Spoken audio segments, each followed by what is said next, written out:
உலகின் பெரும்பகுதியான சரக்கு போக்குவரத்து கப்பல்கள் மூலமாகவே நடத்தப்படுகிறது.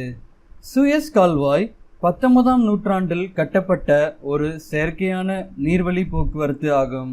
சூயஸ் கால்வாய் 1869ஆம் ஆண்டு நவம்பர் 17ஆம் தேதி அதிகாரப்பூர்வமாக திறக்கப்பட்டது. இதை கட்டுவதற்கு சுமார் 10 ஆண்டுகள் ஆனது.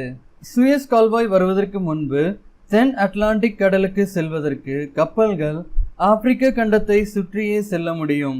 உதாரணமாக, நாம் மும்பையில் இருந்து ஐரோப்பா கண்டத்தில் உள்ள லண்டனுக்கு கடல் வழியாக செல்வதற்கான தூரம் சுமார் 19,800 கிலோமீட்டர் ஆகும். ஆனால் சூயஸ் கால்வாய் மூலம் மும்பையில் இருந்து லண்டன் செல்வதற்கு ஆகும் தூரம் 11,600 கிலோமீட்டரே ஆகும். எனவே நாம் சூயஸ் கால்வாயில் பயணிப்பதன் மூலம் சுமார் 8,200 கிலோமீட்டர் தூரம் குறைகிறது. இதனால் இந்தியா ஐரோப்பா இடையேயான கப்பல் வழி போக்குவரத்திற்கான நேரம் குறைந்தது. இப்பொழுது நாம் சூயஸ் கால்வாய் வழியாக சென்ற கப்பலில் இருந்து எடுக்கப்பட்ட ஒரு பிரம்மாண்டமான வீடியோவை இங்கே கண்டு மகிழ்வோம்.